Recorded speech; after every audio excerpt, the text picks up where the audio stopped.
उन्हें अपनी आंखों पर भरोसा नहीं हुआ।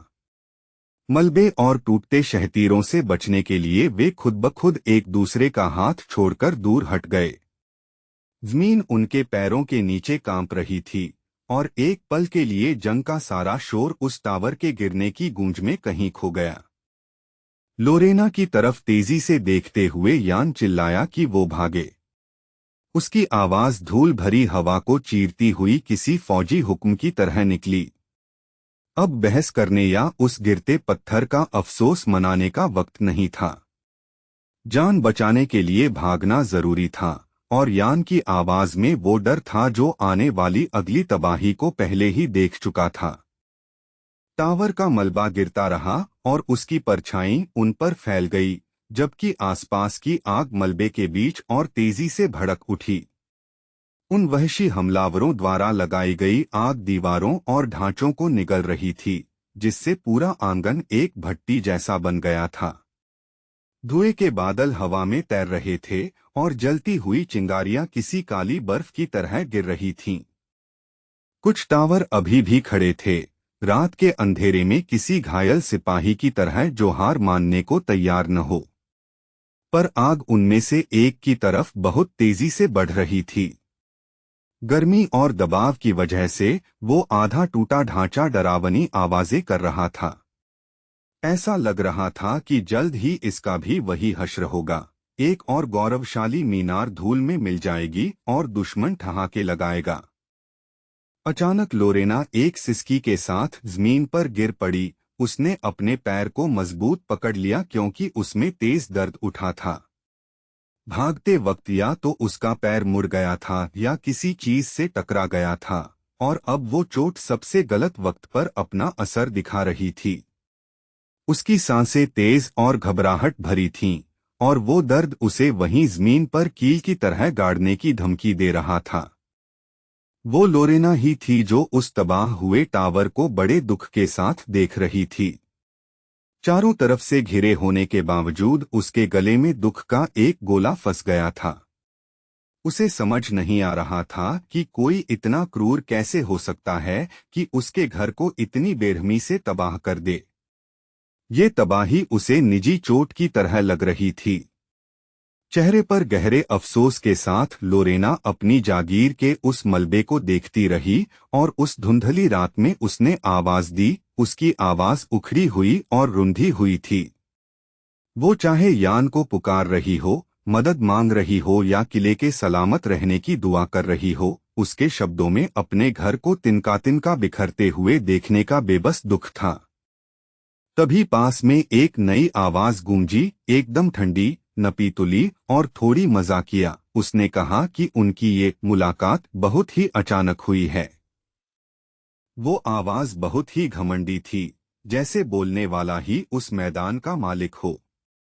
लोरेना का खून जम गया, क्योंकि उसने गर्दन घुमाने से पहले ही उस आवाज को पहचान लिया था। हैरानी और बढ़ते डर के साथ उसने उस तरफ देखा, और उसे सच का पता चला। उसके सामने कोई और नहीं बल्कि खुद जंगली कबीलों का वो महान नेता खड़ा था। उसकी सांसें अटक गईं और उसके हाथ जमीन पर कांपने लगे। ये कोई मामूली जंगली नहीं था, ये उस तूफान का केंद्र था जो अब उसके इतने करीब खड़ा था कि वो उसे छू सकती थी। काफी ऊंचाई पर टावर के बचे हुए मलबे पर किसी विजेता की तरह खड़ा कमांडर चीफ विलाई उसे थोड़ी हैरानी से देख रहा था। उसे उम्मीद नहीं थी कि ये शहजादी उसे इतनी जल्दी पहचान लेगी, सिर्फ उसकी आवाज और उसके होने के एहसास से। एक पल के लिए उस नेता की नजरों के पीछे छिपा वो दरिंदा जैसे कुछ जानने को उत्सुक लगा। अंधेरे में जलते अंगारों जैसी अपनी नजरों के साथ विलाई ने अब अपना परिचय देने की जहमत नहीं उठाई। जब ताकत खुद बोलती है तो नाम बताने की जरूरत नहीं रह जाती। जिस तरह से वो लोरेना को नीचे देख रहा था, उससे साफ था कि उसके लिए ये मुकाबला पहले ही खत्म हो चुका है, मानो लोरेना का डर ही उसकी पहली हार हो। उस डरावनी शख्सियत के होने के एहसास ने लोरेना को अंदर तक झकझोर दिया, और उसने न चाहते हुए भी अपनी नजरें फेर लीं। वो उन जलती आंखों से आंखें नहीं मिला पा रही थी। उसका अंदाज किसी शिकारी जैसा शांत था, न कोई फालतू हलचल, न फालतू का गुस्सा, बस एक पक्का यकीन। उसके आकार या कवच से ज्यादा उसके इस ठहराव ने उसे अजेय बना दिया था। अपनी पूरी जिंदगी में पहली बार लोरेना को अपने पिता के अलावा किसी और से इतना बेबस कर देने वाला डर महसूस हुआ था।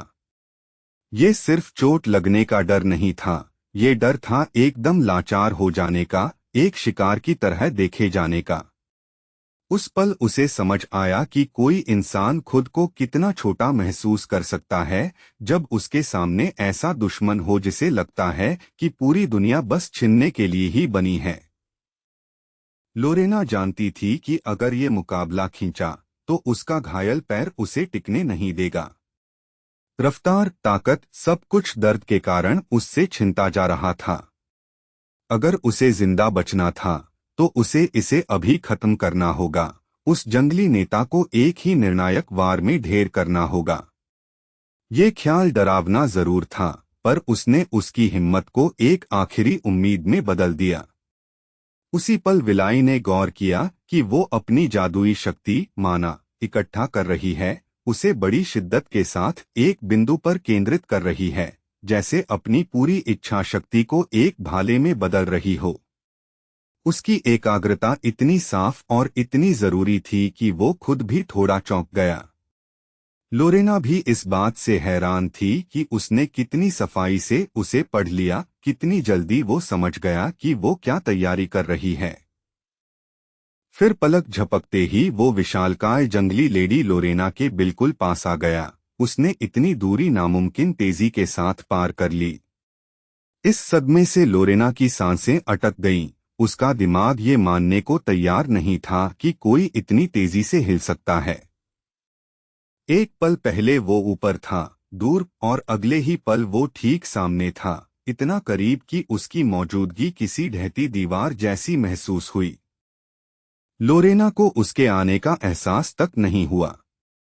न कोई चेतावनी, न कदमों की आहट, न हवा का रुख, ऐसा कुछ भी नहीं जिसे उसकी इंद्रियां वक्त रहते पकड़ पातीं।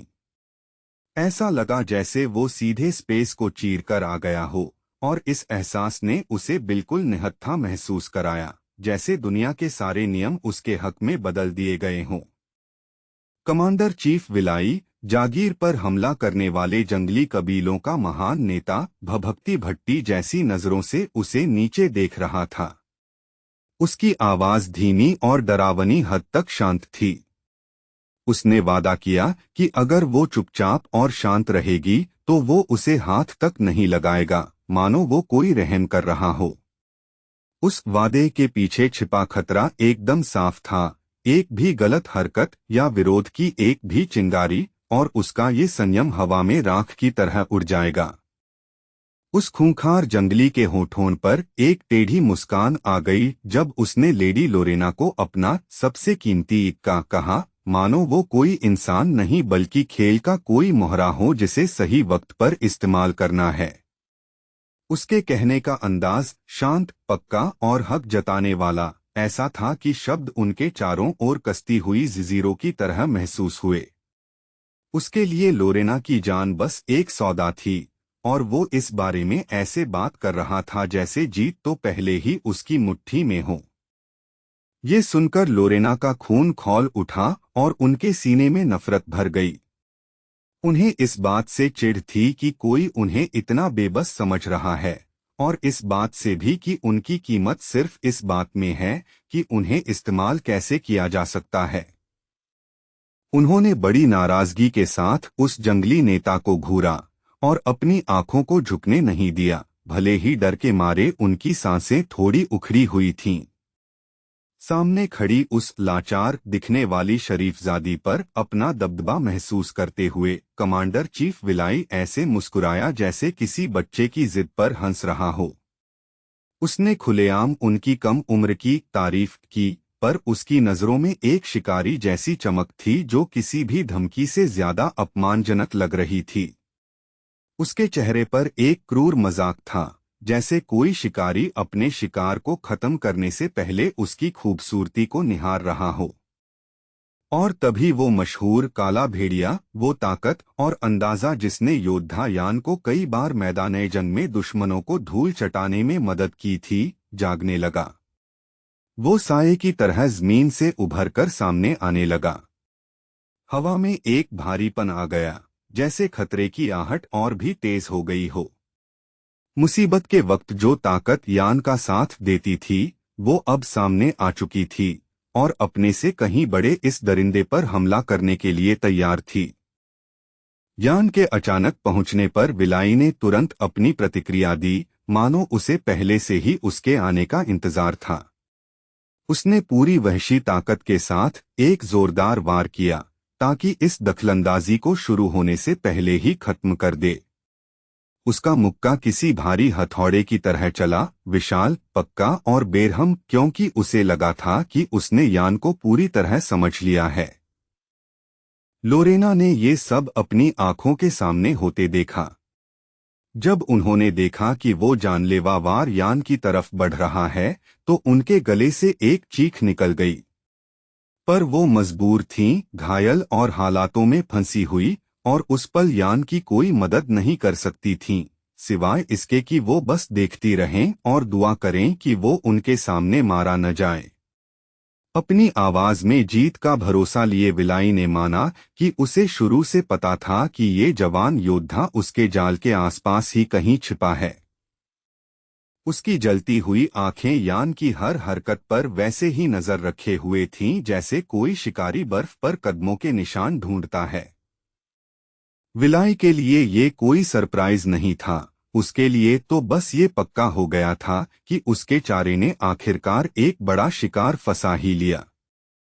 पर तभी कुछ ऐसा हुआ कि उन जंगली लोगों की खुशी उनके गले में ही अटक गई। नतीजा वैसा नहीं निकला जैसा विलाई ने सोचा था, और बहुत कोशिश के बाद भी उसके चेहरे पर हैरानी साफ दिखने लगी। मैदाने जंग में एक पल के लिए जैसे सब थम गया, मानो दुनिया ने पलक झपकाई हो और अगले ही पल पूरी कहानी बदल गई हो। विलाई को पक्का यकीन था कि उसने यान को मार दिया है। उसे लगा था कि वो जवान योद्धा किसी टूटे हुए कवच की तरह जमीन पर ढेर हो जाएगा, पर इसके बजाय यान गायब हो गया।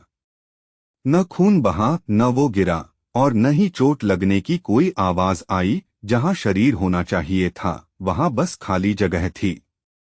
विलाई का दिमाग तुरंत उस बात पर गया जिसे वो मानता था, ये कोई जादू था, कोई छलावा, जिसने उसकी अपनी आंखों को धोखा दे दिया। ठीक अपने बगल में विलाई ने अचानक यान की आवाज सुनी, एकदम रूखी, चुटीली और डरावनी हद तक करीब। यान ने ताना मारते हुए कहा कि उसके दुश्मन को फर्क ही महसूस नहीं हुआ, क्योंकि वो सिर्फ अपनी आंखों देखी चीजों पर ही भरोसा करता है। ये शब्द किसी थप्पड़ की तरह लगे, जिसने न सिर्फ मजाक उड़ाया बल्कि उस जंगली नेता की एक पल की चूक को भी उजागर कर दिया। विलाई ने तेजी से सिर घुमाया, उसकी आंखों में गुस्सा और हैरानी एक साथ तैर रही थी। लेडी लोरेना को अपनी बाहों में संभालते हुए यान ने इसे महज एक जादुई छलावा बताया, जैसे वो मौत को मात देने के बजाय किसी मामूली ट्रेनिंग के बारे में बता रहा हो। लोरेना हक्की बक्की रह गई और हैरानी से उसे देखने लगी। उसने पल भर में इतना असली दिखने वाला जादू कैसे कर लिया कि विलाई जैसा दरिंदा भी धोखा खा गया? ये सवाल उनकी आंखों और उनके होठों पर साफ झलक रहा था। झुंझलाया हुआ विलाई बस देखता रह गया, क्योंकि वो योद्धा उसके विशाल मुक्के से बचकर निकल गया था। अभी तो जंग शुरू ही हुई थी और उसका जानलेवा वार खाली चला गया। विलाई की निराशा उसके चेहरे पर साफ दिख रही थी और उसकी हंसी अब गुस्से में बदल गई। बात सिर्फ यान के जिंदा बचने की नहीं थी, बात ये थी कि यान ने विलाई को एक पल के लिए लापरवाह साबित कर दिया था, और विलाई ऐसी बेइज्जती कभी माफ नहीं करता था। जैसे ही यान ने उस जंगली नेता से कहा कि उनकी असली मुलाकात बाद में होगी, लोरेना ने अचानक उसे छोड़ने के लिए कहा। डर और दर्द के बावजूद उनका स्वाभिमान जाग उठा। उन्हें किसी बेबस बोझ की तरह उठाया जाना पसंद नहीं था। उनकी आवाज में कमजोरी नहीं बल्कि एक जोर था जब उन्होंने कहा कि वो खुद अपने पैरों पर खड़ी हो सकती हैं। इससे पहले कि यान कुछ कह पाता, लोरेना ने उसे मार दिया। बचाने के बावजूद उन्होंने उसके चेहरे पर एक मुक्का जड़ दिया। ये सब उन्होंने गुस्से और अपनी चोट खाई गरिमा की वजह से अचानक में कर दिया था, और इसने यान को दुश्मन के वार से भी ज्यादा चौंका दिया। उन्होंने तुरंत अपनी बात दोहराई और उसे उन्हें नीचे उतारने का हुक्म दिया, मानो उनकी ये जिद उस काबू को वापस पा लेगी जो इस जंग ने उनसे छीन लिया था। विलाई जोर से हंसा। उसे लगा कि यान एक बार उसे धोखा देने के बाद जरूरत से ज्यादा डींगे मार रहा है। उसने एक खूंखार वादा करते हुए ऐलान किया कि वो इस बहादुर योद्धा को 1 मिनट के अंदर टुकड़े टुकड़े कर देगा। उसकी आवाज में एक शिकारी का वो यकीन था जिसे लगता है कि वो जब चाहे इस खेल को खत्म कर सकता है। यान को न जाने क्यों ऐसा लग रहा था कि विलाई के पास बर्बाद करने के लिए इतना वक्त भी नहीं है। उसका चेहरा गंभीर पर शांत था, जैसे वो डरने के बजाय मैदान की स्थिति का अंदाजा लगा रहा हो। यान के लिए मिनट तो बहुत बड़ी चीज थे। ये लड़ाई तो चंद धड़कनों में तय होने वाली थी, और विलाई की धमकियां उसे बस अपनी बेचैनी छिपाने का एक तरीका लग रही थीं। विलाई की नजरें यान पर टिकी थीं। उसे उस जवान योद्धा का अंदाज और भरोसा बिल्कुल पसंद नहीं आ रहा था, फिर भी उसने अपनी पूरी नफरत अभी बाहर नहीं निकाली। वो एक ऐसे इंसान की तरह देख रहा था जो ये तय कर रहा हो कि अपने दुश्मन को कैसे तोड़ा जाए, ताकत से, डराकर या किसी और क्रूर तरीके से। उसका ये संयम डरावना था, जो इशारा कर रहा था कि वो सिर्फ गुस्से में नहीं है बल्कि कुछ सोच रहा है। यान ने इस बात की तरफ इशारा किया कि जब तक विलाई उसके साथ उलझा है, उसका असली निशाना हाथ से निकल सकता है। विलाई ने बड़ी बेरुखी से जवाब दिया कि वो तो अभी उसके ठीक सामने है, यानी भागना नामुमकिन है। यान उसकी बात से सहमत नहीं था, इसलिए नहीं कि उसे विलाई की ताकत पर शक था, बल्कि इसलिए क्योंकि वो विलाई के असली मकसद को समझ चुका था और जानता था कि ये आमना सामना तो बस एक बड़ी योजना का हिस्सा है। यान ने उस मशहूर तलवार एलन का नाम लिया, ये जानते हुए कि ये नाम किसी भी ताने से ज्यादा गहरा जख्म देगा। उसने साफ तौर पर कहा कि जंगली कबीलों का नेता उस हथियार को हर चीज से ज्यादा चाहता है, खून, जमीन और यहाँ तक कि बदले से भी ज्यादा। वो नाम हवा में किसी पाबंदी वाली घंटी की तरह गूंज गया और विलाई का पूरा ध्यान अपनी तरफ खींच लिया। जैसा कि कहानियों में कहा जाता है, ड्रैगन तलवार एलन अपने मालिक को एक ऐसी ताकत देती है कि वो हर नई जंग जीत सके, मानो खुद किस्मत उस तलवार की तरफ झुक जाती हो। ये सिर्फ उसकी धार या बनावट की बात नहीं थी, ये तो एक जीती जागती किंवदंती थी। यहाँ तक कि मंझे हुए योद्धा भी इसके बारे में वैसे ही फुसफुसाते थे जैसे लोग तूफानों के बारे में बात करते हैं, पूरे अदब, डर और चाहत के साथ। एलन के साथ साम्राज्य पर कब्जा करना सिर्फ एक सपना नहीं रह जाएगा, बल्कि एक हकीकत बन जाएगा।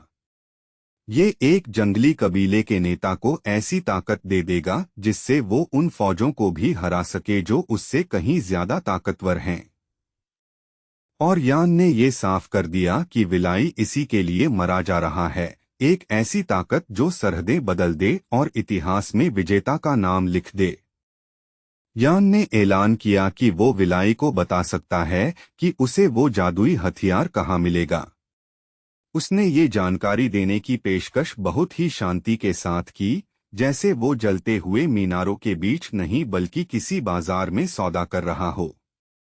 पर इस पेशकश के पीछे एक जाल छिपा था जिसे यान की सधी हुई आवाज ने बहुत ही मुमकिन सा बना दिया था।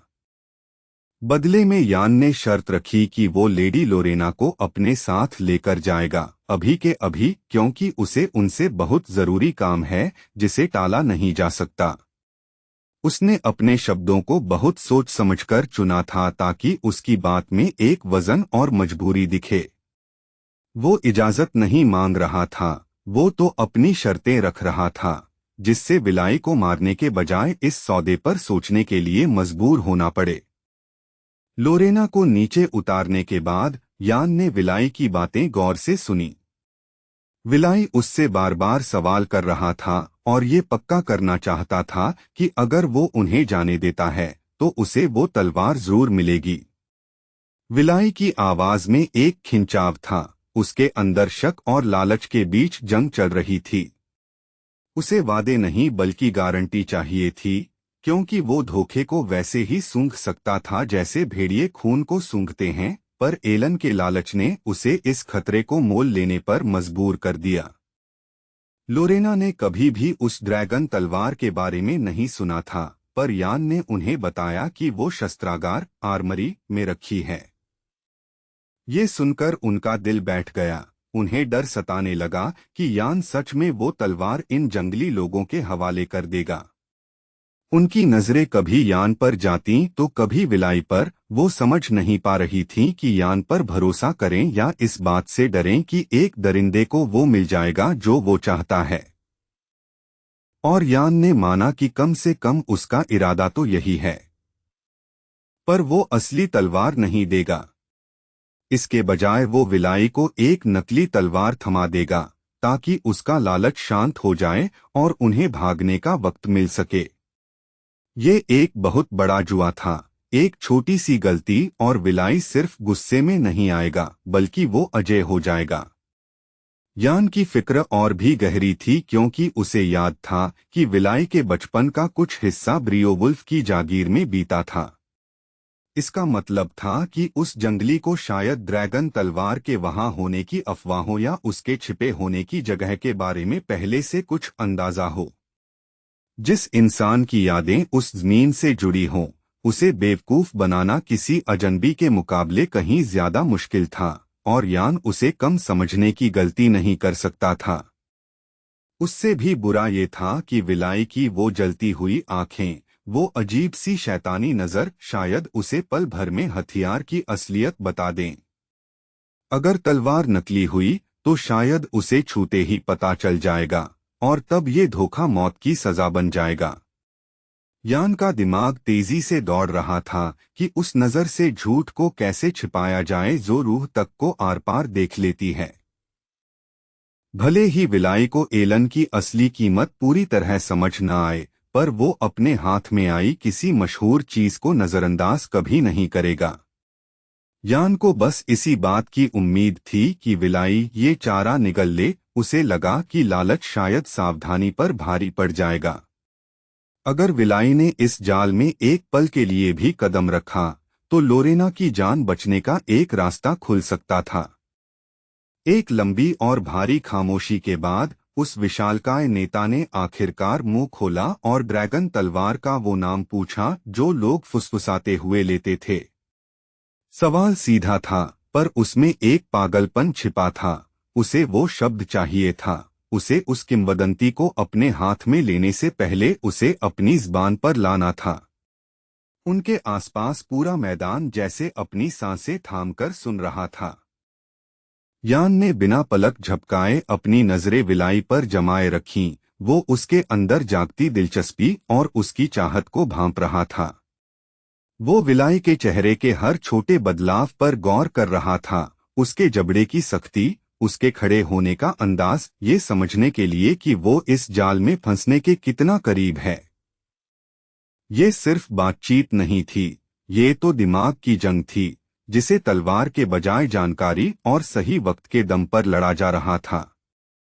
विलाई का जोश बाहर आ ही गया, और उसने एलन को एक महान शासक की तलवार बताया, एक ऐसी विरासत जिसके बारे में उनके कबीलों की कहानियों में सदियों से सुनाया जाता था। उसकी आवाज में एक श्रद्धा थी जो लालच में बदल चुकी थी, मानो वो तलवार कोई पवित्र चीज होने के साथ साथ जीत का वादा भी हो। उस पल ये साफ था, एलन उसके लिए सिर्फ एक हथियार नहीं था, वो तो उसकी किस्मत थी। यान खुश तो था, पर उसने इसे चेहरे पर आने नहीं दिया और चेतावनी दी कि वक्त निकला जा रहा है।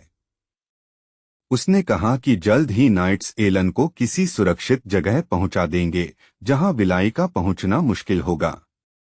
उसकी बातें विलाई पर दबाव बनाने की एक चाल थी, ताकि उसे लगे कि अगर उसने अभी कुछ नहीं किया तो ये इनाम उसके हाथ से रेत की तरह फिसल जाएगा।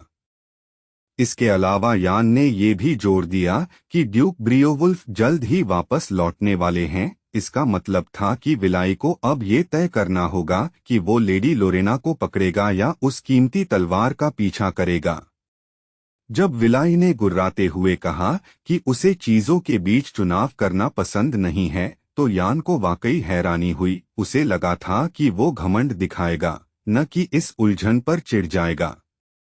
इससे लगा कि विलाई सिर्फ एक ताकतवर दरिंदा नहीं है, बल्कि वो खतरों को समझदारी से तौलना जानता है।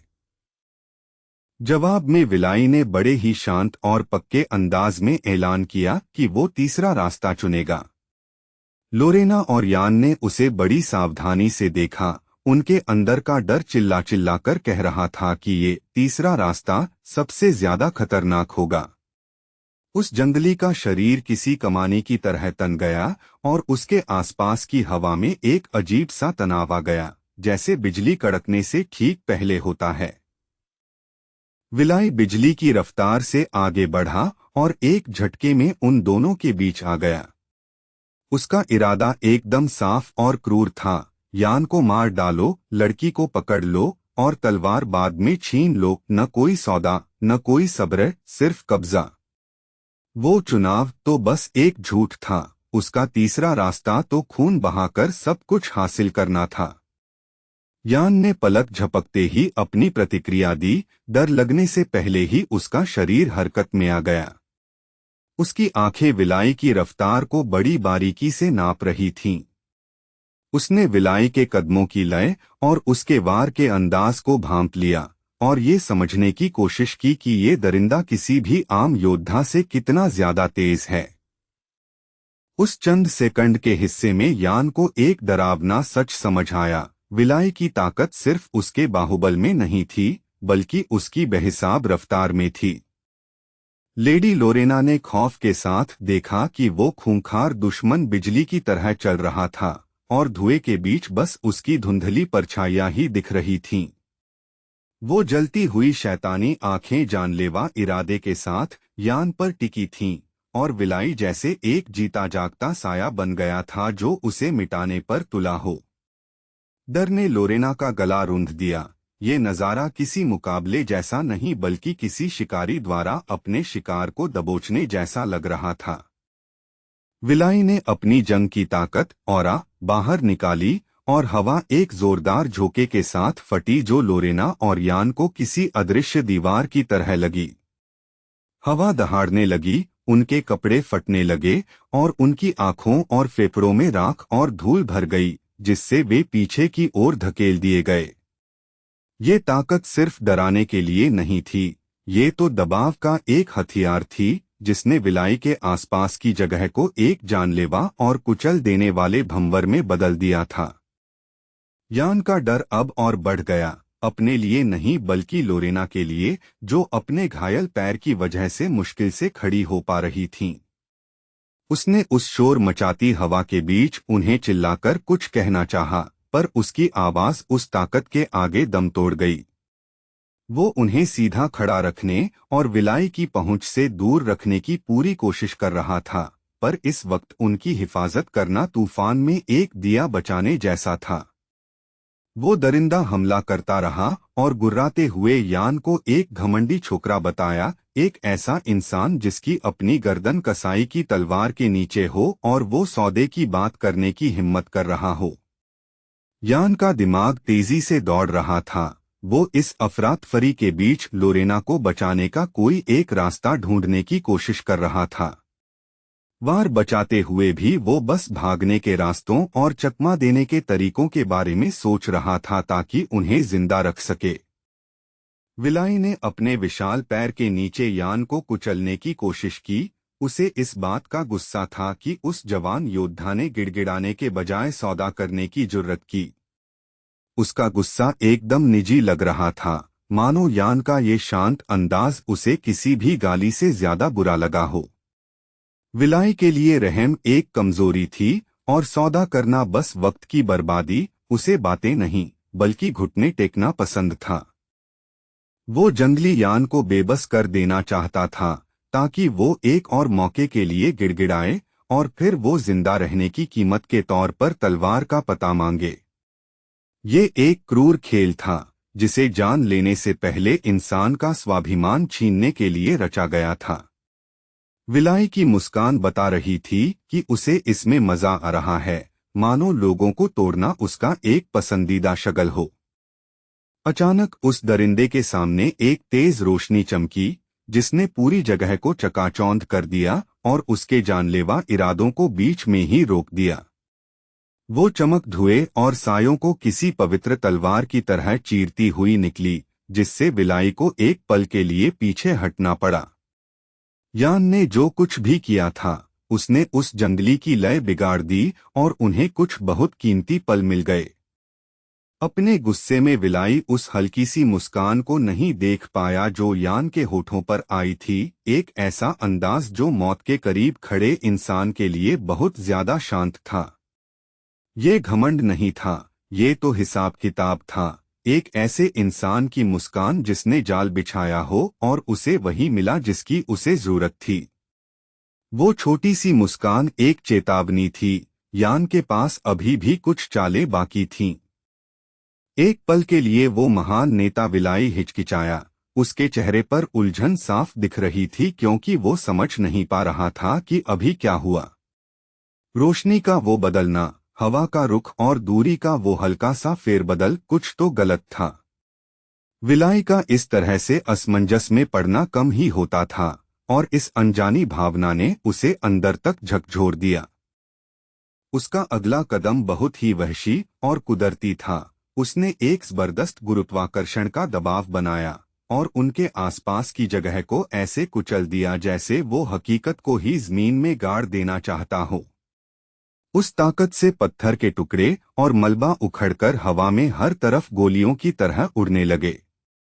वो आंगन अब नुकीले पत्थरों का एक तूफान बन गया था, जहां हर टुकड़ा एक जानलेवा वार जैसा था। उनमें से एक टुकड़ा पास में ही गिरा और उस खूंखार दरिंदे से जान बचाकर भागते हुए यान उस पर उतरा। उसका पैर थोड़ा डगमगाया, धूल उड़ी, पर उसने अपनी पूरी हिम्मत लगाकर खुद को संभाला। अब तो जमीन भी दुश्मन बन चुकी थी, जहां हर कदम एक बहुत बड़ा जुआ था। बहुत मुश्किल से यान उस जंगली के हमलों से बच पाया जो शाही नाइट्स को तबाह करने और उत्तर को जीतने का सपना देख रहा था। वो पत्थरों और तेज हवा के बीच से मुड़ता, लुढ़कता और तेजी से निकलता रहा, अपनी पूरी ट्रेनिंग और अंदाज का इस्तेमाल करते हुए ताकि वो तबाही से एक कदम आगे रह सके। हर बचाव उसे ऐसा लग रहा था जैसे उसने दर्द और हिम्मत की कीमत चुकाकर उधार लिया हो। यान ने गौर किया कि विलाई के हमले में एक सेकंड के लिए थोड़ी ढील आई थी, दबाव में एक अजीब सी हिचकिचाहट। यान के मन में शक जागा। आखिर ऐसा दरिंदा किसी भी चीज के लिए रुकेगा क्यों? इससे पहले कि वो ये बात बोल पाता, विलाई ने उसे चुप रहने को कहा और एक सवाल दाग दिया, जिससे मुकाबले की बागडोर फिर से उसके हाथ में आ गई। फिर भी वो एक पल की हिचकिचाहट यान के दिमाग में किसी अनसुलझी पहेली की तरह रह गई। कमांडर चीफ विलाई ने अपनी गहरी और अनुभवी नजरों से घूरते हुए उस खास दस्ते के माहिर योद्धा की बेट की तरफ अपनी मोटी उंगली से इशारा किया। वहां धूल और फटे हुए चमड़े के बीच एक कंगन लटका था जिसकी कारीगरी एकदम अलग थी। विलाई उसे देखते ही पहचान गया कि यह वही निशानी है जो कभी मारे गए जंगली सरदार खाबूर के पास हुआ करती थी। चूंकि वह अच्छी तरह जानता था कि वह कंगन किस बात का प्रतीक है, सम्मान, कसम और मरते हुए इंसान की आखिरी इच्छा का बोझ, इसलिए उस सरदार की उत्सुकता एक सवाल बन गई। उसने सच उगलवाने पर जोर दिया और जानना चाहा कि आखिर यान को यह कहां से मिला। उसने इसे लूट के माल की तरह छीना था या फिर उसे यह आखिरी वसीयत के तौर पर सौंपा गया था। जब उस विशालकाय सरदार को कंगन के मिलने की असली कहानी पता चली तो एक पल के लिए उसका आत्मविश्वास भी डगमगा गया। यान को यह कंगन किसने दिया, इस खुलासे ने उसे चौंका दिया। इस एक छोटी सी बात ने मैदान-ए-जंग की जीत के मायने बदल दिए और इसे बहुत निजी और कहीं ज्यादा खतरनाक बना दिया। जैसे जैसे उनकी तनावपूर्ण बातचीत आगे बढ़ी, यान ने बड़ी शांति से उस पल को याद किया जब उसने खाबूर पर आखिरी वार किया था। एक धीमी और सधी हुई आवाज में, जैसे कोई बरसों का तजुर्बेकार फौजी बोल रहा हो, उसने समझाया कि वह सरदार खून से लथपथ होने के बावजूद टूटा नहीं था। उसने वह कंगन यान के हाथों में हार मानकर नहीं, बल्कि जानबूझकर एक जिम्मेदारी सौंपने के लिए दिया था। मौत के साये में उस गिरते हुए जंगली सरदार के पास खड़े होकर जेक ने उसकी आखिरी गुहार को एकदम साफ सुना था। वह हारा हुआ दुश्मन, जिसकी आंखों में रोशनी कम होने के बावजूद आग बाकी थी, उससे अपनी आखिरी इच्छा पूरी करने की भीख मांग रहा था। यह बात उसने अपने घमंड के लिए नहीं, बल्कि पीछे छूटे अपने कबीले की सलामती के लिए कही थी। उन आखिरी पलों की गंभीरता से प्रभावित होकर कमांडर चीफ विलाई ने जेक से बड़े आदर और बारीकी के साथ सवाल पूछे। जेक ने बताया कि खाबूर पक्के इरादों वाला योद्धा था और उसने कभी भी अपने लिए कोई रियायत नहीं मांगी। उसने अपनी आखिरी सांस तक सिर्फ अपने लोगों, अपने खानदान और अपने कबीले के भविष्य के बारे में बात की और अपने फर्ज को पकड़ कर रखा।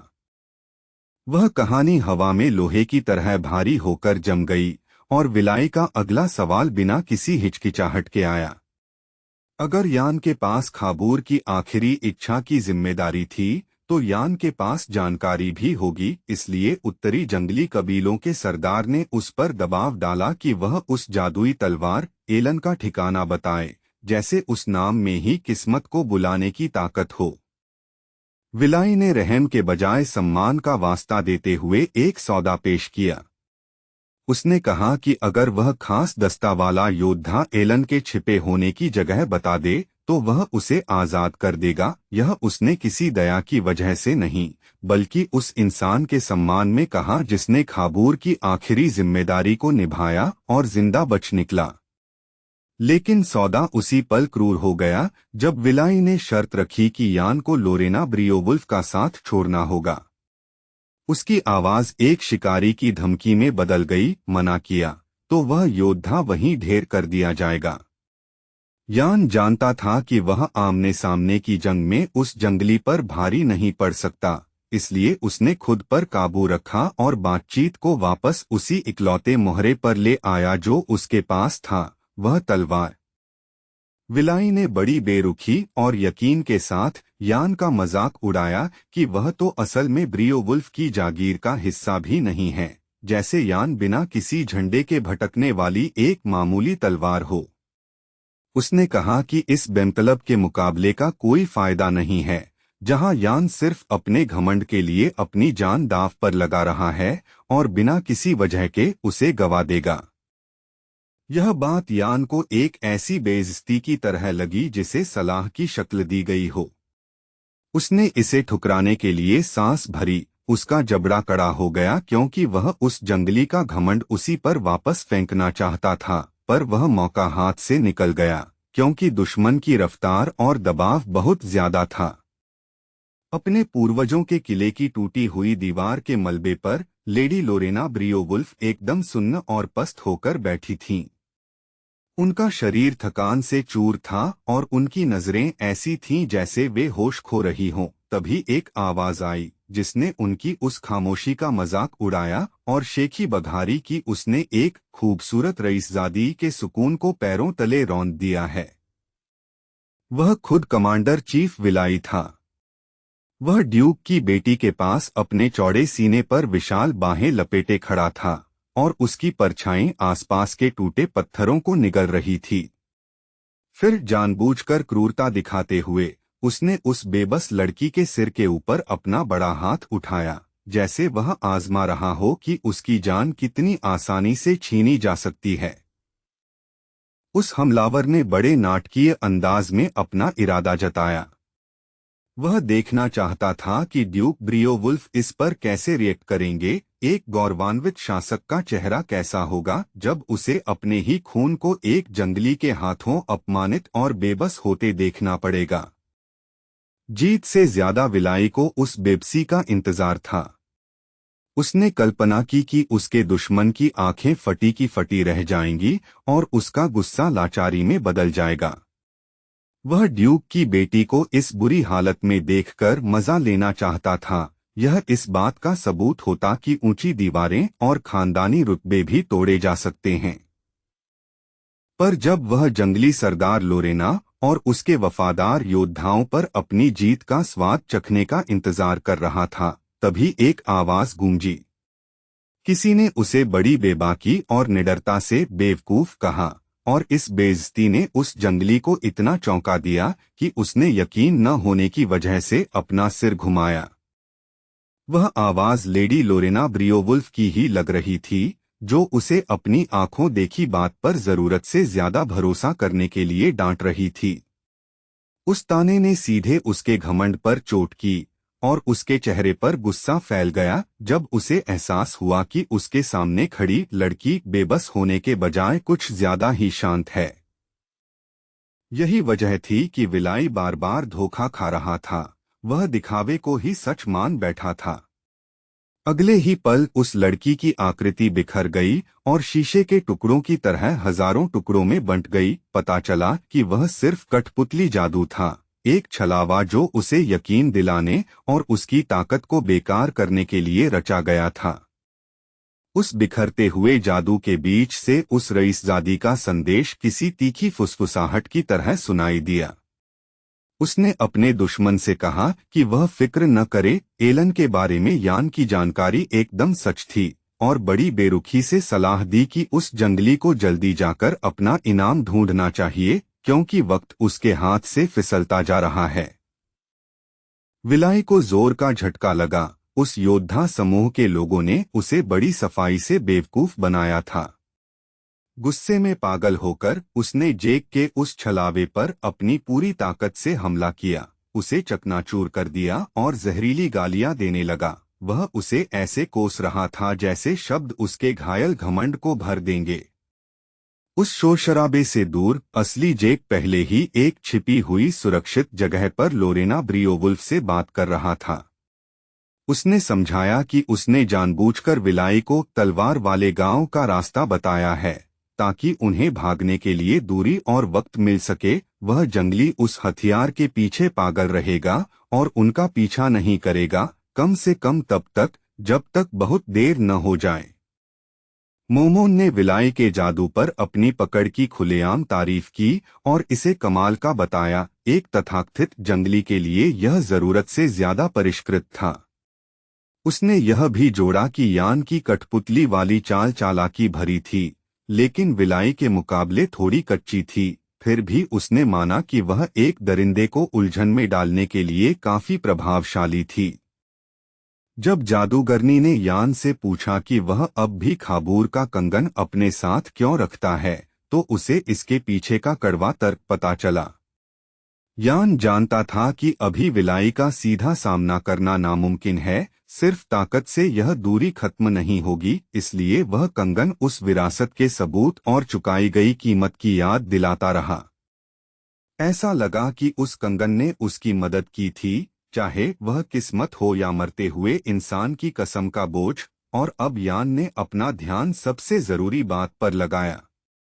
वह लोरेना ब्रियोवुल्फ को पूरी तरह होश में लाना चाहता था और एलन को वापस पाना चाहता था, क्योंकि उनकी मदद और उनके खानदान की जानकारी से वह महान तलवार उन सभी चीजों की चाबी बन सकती थी जिसके लिए वह लड़ रहा था।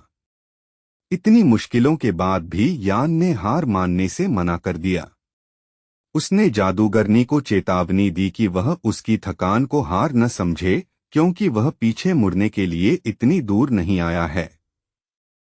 जब मोमोन ने सवाल किया कि वे विलाई पर जीत कैसे हासिल करेंगे, तो यान ने एक बेहद जरूरी बात बताई, एक सुरक्षा कवच वाला जादू जो उनकी जीत की खामोश गारंटी थी। उस सुरक्षा के बिना वह खूंखार जंगली उस महान हथियार को इतनी आसानी से कभी हासिल नहीं कर पाता। जब जाल पूरी तरह बिछ जाएगा, जब विलाई जीत के लिए हाथ बढ़ाएगा और उसे सिर्फ पाबंदी मिलेगी, तो यान का मानना था कि जंग की कमान आखिरकार उसके हाथ में होगी और वह बेबस दुआओं के बजाय अपनी समझदारी से नतीजे तय करेगा। ड्यूक ब्रियोवुल्फ के शस्त्रागार की गहराई में हथियारों का एक जंगल सा खड़ा था। भारी कुल्हाड़ियां, छोटी बड़ी तलवारें, भाले और बरसों पुरानी जंगों के लिए बनाए गए हथियार। हवा में तेल और लोहे की गंध बसी थी और दीवारों से मानो पुरानी लड़ाइयों की गूंज सुनाई दे रही थी। उन भारी लकड़ी के दरवाजों के पीछे से एक अजीब सी आवाज करीब आने लगी, एक डरावनी रगड़ और धमक, जैसे कोई विशालकाय चीज बिना किसी डर या छिपने की कोशिश के आगे बढ़ रही हो। शोर बढ़ता गया, जैसे किसी तंग गलियारे में तूफान आकार ले रहा हो, और शस्त्रागार की खामोशी अब टूटती हुई सी लगने लगी। फिर बिना किसी चेतावनी के वे मजबूत दरवाजे उड़ गए। एक जबरदस्त धमाका हुआ जिसने लकड़ी के परखच्चे उड़ा दिए और मलबे को फर्श पर ऐसे फेंक दिया जैसे किले का वह हिस्सा गुस्से में फाड़कर खोल दिया गया हो। उस टूटे हुए दरवाजे से कमांडर चीफ विलाई अंदर दाखिल हुआ। उसने किसी शिकारी की बेताबी के साथ मलबे को देखा और सोचा कि क्या यह वाकई सही जगह है, क्या यान की बातें सच थीं, और उसका यह शक पल भर में ही लालच और पक्के यकीन में बदल गया। जैसे ही उसने ब्रियोवुल्फ के उस शस्त्रागार का मुआयना किया, जहां अब सिर्फ टूटे तख्ते और धूल थी, विलाई को कुछ अजीब सा महसूस हुआ। हवा में एक खास तरह का जादू घुला था, हल्का पर साफ, जैसे कोई चेतावनी दे रहा हो कि हर खजाना उसे खोजने वाले हाथों का स्वागत नहीं करता। और वह वहीं थी, उस हमलावर के सामने, जैसे फैसले का इंतजार कर रही हो। महान तलवार एलन मौजूद थी, कमरे में उसी का दबदबा था। उसके चारों ओर एक हल्की सी चमक ऑरा लिपटी थी, जो सिर्फ सजावट नहीं बल्कि एक जिंदा जादू था जो देख रहा था, परख रहा था और याद रख रहा था। विलाई अपनी नजरें नहीं हटा सका। उसने उस शासक वाली तलवार को बड़े लालच और सम्मान के साथ देखा। उसकी महत्वाकांक्षा जाग उठी और वह उस खून खराबे वाले भविष्य की कल्पना करने लगा जिसे वह इससे अंजाम दे सकता था। उसके लिए एलन सिर्फ एक प्रतीक नहीं, वह राज करने का एक औजार था, तबाही का एक वादा था जो कहानियों में लिपटा हुआ था। वह उस तलवार की तरफ बढ़ा जिसका उसे लंबे समय से इंतजार था। उसकी आंखें सिकुड़ी हुई थीं और सांसें धीमी और काबू में। विलाई ने उस तलवार को ऐसे देखा जैसे किसी दुश्मन को परख रहा हो। वह पहले से ही कल्पना कर रहा था कि वह इसे ड्यूक ब्रियोवुल्फ के खिलाफ कैसे उठाएगा और उस रईस खानदान को जंगली कानून के आगे घुटने टेकने पर मजबूर कर देगा। जैसे ही उसका विशाल हाथ एलन की मूठ हिल्ट की तरफ बढ़ा, उसके दिमाग में गंदे ख्याल आने लगे। उसने कल्पना की कि वह इस लोहे के हथियार को ड्यूक के सीने में उतार रहा है, ब्रियोवुल्फ का सिंहासन उसके पैरों तले कुचला जा रहा है, और उसने उस यकीन के साथ अपनी पकड़ मजबूत की जैसे किस्मत सिर्फ उसी की हो। लेकिन जो कभी जेक के साथ हुआ था, जब उसने उस प्राचीन तलवार को महज लोहा समझकर पकड़ने की कोशिश की थी, वही दोबारा हुआ। एक चकाचौंध कर देने वाली रोशनी ऊपर उठी और शस्त्रागार में एक धातु जैसी आवाज गूंजी, ठंडी, अटल और इंसानी समझ से परे, जिसने ऐलान किया कि वह असभ्य जंगली एलन को उठाने के लायक नहीं है। विलाई हक्का बक्का रह गया, उसका चेहरा गुस्से और यकीन न होने के बीच कहीं फंस गया। वह समझने की कोशिश कर रहा था कि वह महान तलवार क्या कर रही है, वह कैसे बोल सकती है, वह इतने सटीक जादू का इस्तेमाल कैसे कर सकती है, और पहली बार उसके घमंड का सामना किसी ऐसी चीज से हुआ जिसे वह कुचल नहीं सकता था। उसके अंदर नफरत भड़क उठी।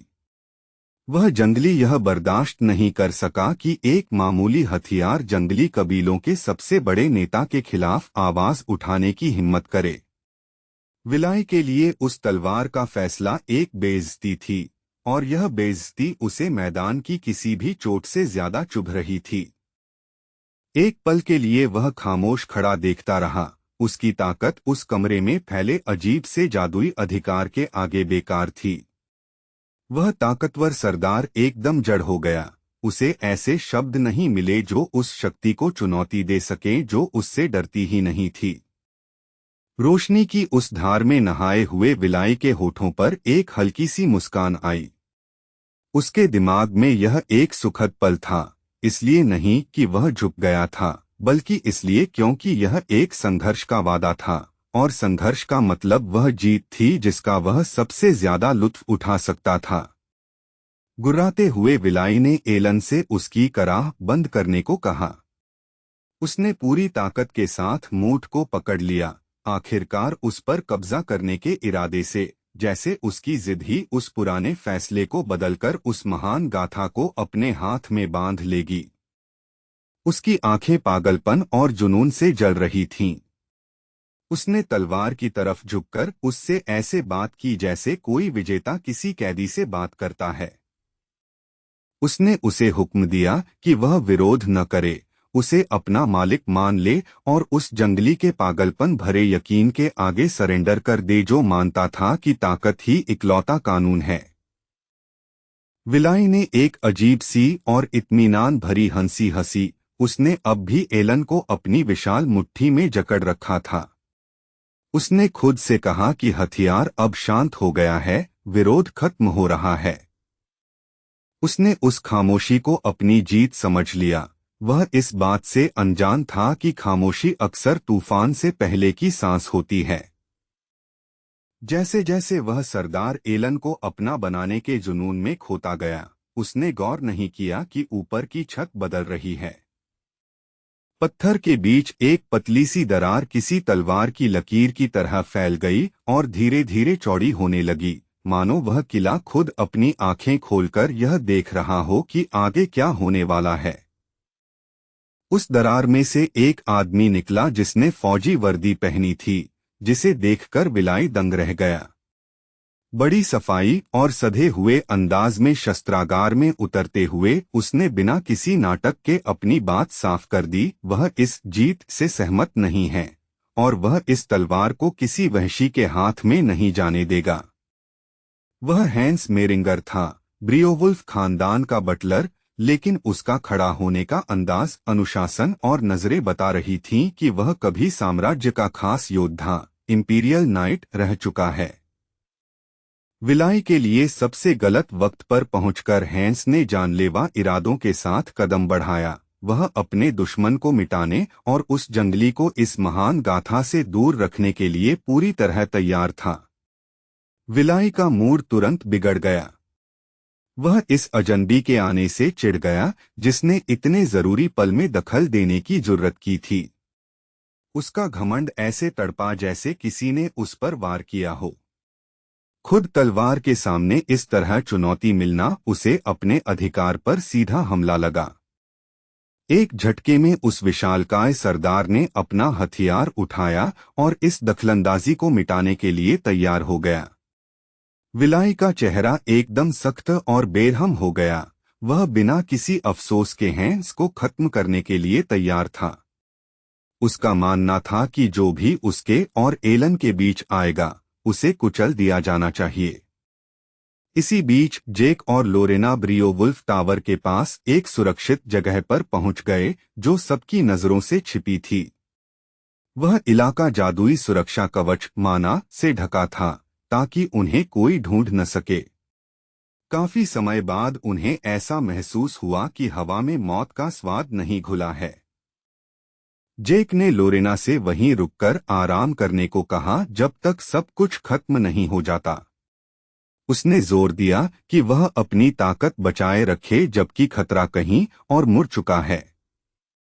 लेकिन लोरेना ने इस बकवास को मानने से मना कर दिया और जिद के साथ अपनी ठोड़ी ऊपर उठाई। चोटिल होने के बावजूद वह लड़ते रहने और अपने साथियों के साथ खड़े रहने के लिए दृढ़ थीं जब तक कि आखिरी फैसला न हो जाए।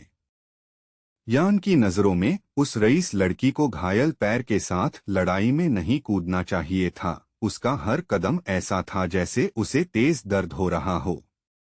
पर लोरेना बेओवुल्फ ने इसे मामूली बात समझा और बड़े गर्व के साथ अपनी चोट को अनसुना कर दिया, जैसे उसे कमजोरी दिखाना बिल्कुल पसंद न हो। सब अपनी जान लगाकर लड़ रहे थे और लोरेना सुरक्षित छिपकर नहीं बैठ सकती थी, जबकि उसकी अपनी धरती पर अपनों का खून बह रहा था। वो हाथ पर हाथ धरे नहीं बैठ सकती थी। और यान ने एक बात और गौर की, जब भी उसके परिवार का जिक्र आता उसका सख्त चेहरा पिघल जाता और उसके अंदर की ममता और सुरक्षा की भावना साफ दिखने लगती। क्या उसे सच में लगता था कि उसका फर्ज उसे खुद मैदान में उतरने को कह रहा है? यान यही सोच रहा था, पर वो ये भी जानता था कि वो सिर्फ इंतजार नहीं कर सकती। किसी को तो कमांडर विलाई को रोकना ही था और यान को लगा कि लोरेना ही वो बदलाव ला सकती है जिसमें जीत हासिल करने की ताकत है। ड्यूक बेओवुल्फ की बेटी ने एक पल भी बर्बाद नहीं किया। थकान के बावजूद उसने हिम्मत दिखाई और सीधे पूछा कि इस मिशन में उसकी क्या जिम्मेदारी होगी, दुश्मन को रोकने के लिए उसे ठीक ठीक क्या काम करना होगा। जैसे ही उसने उस खूंखार दरिंदे को पकड़ने की कसम खाई, यान का चेहरा सख्त हो गया।